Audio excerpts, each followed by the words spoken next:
Bienvenue dans cette vidéo où je vais vous apprendre les bases du logiciel Piskel qui va vous permettre de créer vos premiers sprites en pixel art. Alors Piskel, c'est un logiciel totalement gratuit et en ligne, vous avez le lien en description, sinon vous allez sur piskelapp.com. Il y a également une version téléchargeable si vous voulez pour par exemple être dans le train ou dans un moment où vous n'avez pas internet, et ça vous permet de créer gratuitement et assez simplement vos assets en pixel art pour vos jeux. Ça suffit largement quand on débute en pixel art.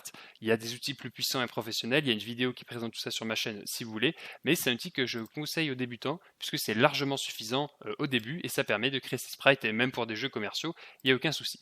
Donc pour commencer, il suffit de cliquer sur Create Sprite ici sur la page d'accueil.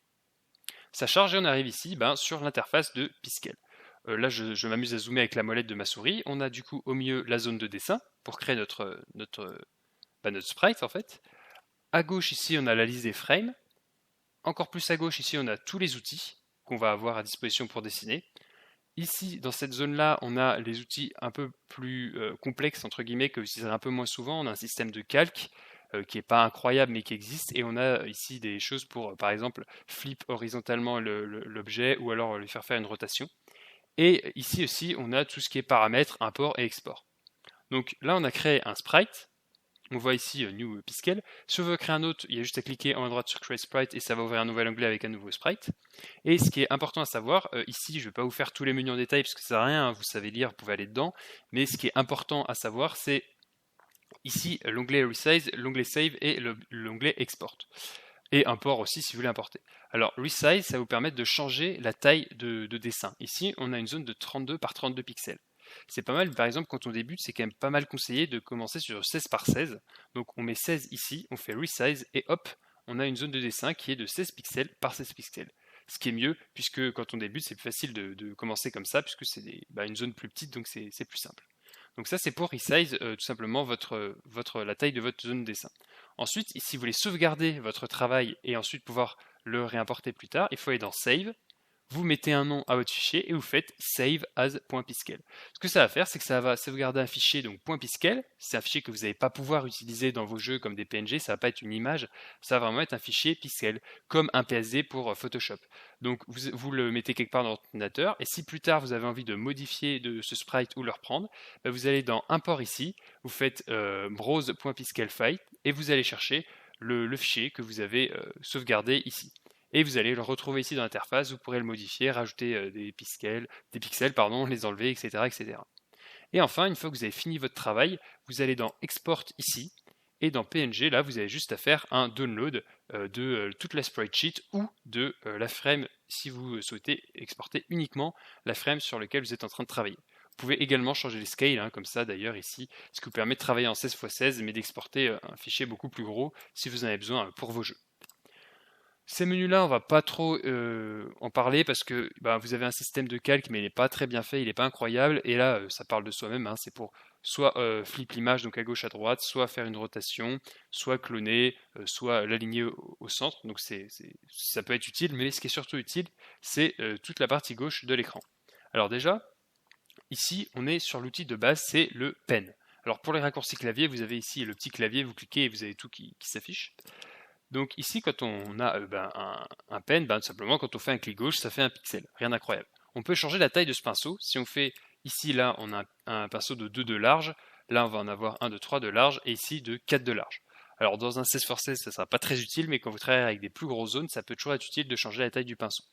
Donc ça, c'est pour le pinceau. Bien sûr, on peut changer sa couleur. Vous avez ici 2 couleurs, on peut changer avec X, et du coup, on peut mettre, par exemple, un genre de gris ici, là un genre de blanc, et on peut commencer à peindre en blanc.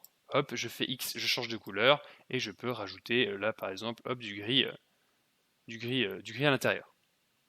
On peut par exemple finir la forme comme ça, mais vous voyez que ici c'est quand même pas très pratique parce que je suis obligé de peindre tous les pixels comme ça. Bien sûr, il y a un paint bucket ici, on a juste à cliquer dessus, on prend la couleur qu'on veut, donc par exemple du rouge, je clique et hop, ça peint toute la zone de cette couleur. Ça, c'est la même chose, celui qui est à droite ici, sauf qu'il va peindre, il va pas peindre la zone, il va peindre tous les couleurs, enfin tous les pixels de la couleur sélectionnée. Par exemple, si ici je fais ça sur le noir, ça va peindre le noir ici et le noir qu'il y a là, alors que c'est pas la même zone, ils se touchent pas, mais parce que ça va peindre tous les pixels noirs en rouge. Donc je fais ça et ça peint tous les pixels noirs en rouge. je vais gommer, donc la gomme est ici en dessous, donc on peut appuyer sur E et on peut enlever toutes les bêtises là que je me suis amusé à faire, voilà.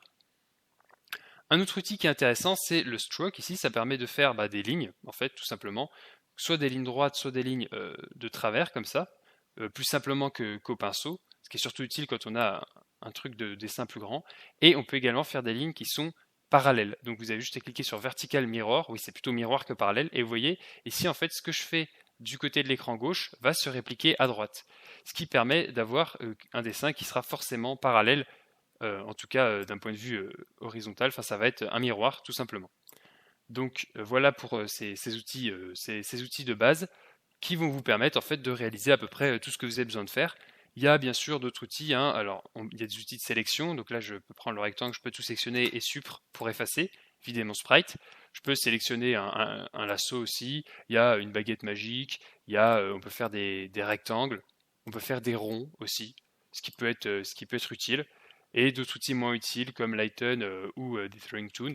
Mais c'est surtout la pipette que vous allez pouvoir utiliser, puisque par exemple ici, si vous commencez votre dessin, par exemple on fait un carré, hop, on le peint en blanc, et ensuite vous changez de couleur, je sais pas, vous avez décidé de faire quelque chose comme ça, là, hop, on fait un truc comme ça, magnifique. Et vous avez besoin de reprendre votre blanc, vous avez juste à cliquer sur la pipette là, hop, vous cliquez là, et vous avez récupéré votre blanc. On peut retourner sur le pinceau et on peut continuer tout simplement à dessiner ce qu'on voulait. Hop, ici j'ai encore perdu, donc je peux aller chercher mon blanc. Hop, je parle pas de la crème, mon blanc. Hop, je peux faire ça et là, vous voyez, j'ai mon petit dessin comme ça. Ça fait presque un personnage. Hein, j'ai fait quelque chose d'aléatoire. On va lui faire des yeux comme ça là. Hop, hop. Puis on peut même lui faire une bouche. Bon, il n'a pas l'air très très heureux et pas très centré, puisque là, si je clique sur Align to Center, ça le centre. Mais comme c'est pas un nombre pair, vous voyez là, j'ai 2 pixels là et un pixel là, donc il est pas complètement centré.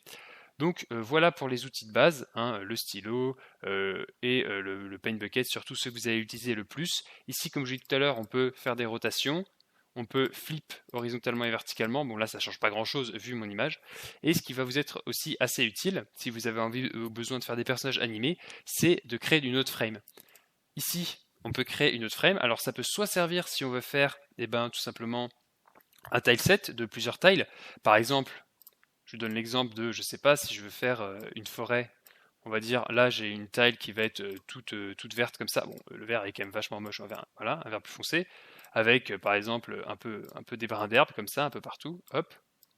Et si je veux aussi que dans mon monde j'ai de la roche, je fais un autre tile, je prends un marron, je le peins, et je prends, voilà, pour rajouter un peu de détails, là, hop, tac, tac, tac, hop. Et là, ce qui va se passer, si on oublie mon personnage un peu moche, c'est que vous voyez là, j'ai une tile verte, donc qui peut symboliser l'herbe, et là une une grise, pardon, qui peut être un rocher. Et du coup, là, quand je vais faire dans Export, colonne Spreadsheet File Export, ça va m'exporter les deux tiles, ce qui va me permettre ensuite, dans mon logiciel de création de jeu, de pouvoir créer ma map avec ces tiles-là. Donc la première utilité des frames, c'est de pouvoir faire une tile map comme ça de différentes tailles pour avoir de l'herbe, des rochers, des arbres, ce que vous voulez. Et l'autre utilité, c'est de pouvoir faire des personnages animés. Par exemple, ici, vous voyez, j'ai mon petit personnage. Je peux cliquer ici en bas à droite sur Duplicate this frame, ce qui va dupliquer la frame. Et là, par exemple, je peux changer quelque chose. Donc par exemple, on va animer sa bouche. On va dire que là, je sais pas, il se met, on va prendre, hop, il se met à sourire comme ça. Oui, il est un petit peu flippant. Et là, vous voyez, on a une prévisualisation en haut à droite de l'animation. Alors, on voit pas grand chose, mais je pense pas que vous voyez le pop-up de prévisualisation ici, vu que j'enregistre uniquement la fenêtre. Mais globalement, ici, en fait, vous avez une prévisualisation de l'animation qui se joue. Chez vous, vous pouvez cliquer là et vous la verrez qui s'affiche en gros.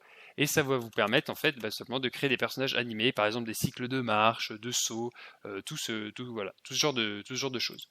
On a aussi toutes les couleurs utilisées dans le projet qui sont affichées là. Si vous n'avez pas envie de repasser par la pipette par exemple, ça peut être pratique. Hop, on peut retrouver le rouge directement. Hop, je peux retrouver le rouge plus pâle. Là, je peux retrouver le blanc, etc., etc.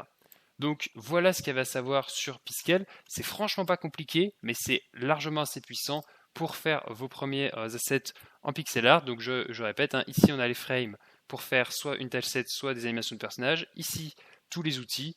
Et ici, tout ce qui est paramètres, import, export. Donc là, par exemple, j'ai fini mon fichier. Je veux d'abord le télécharger en .piskel pour le garder dans mon ordinateur. Je clique, ça me le télécharge.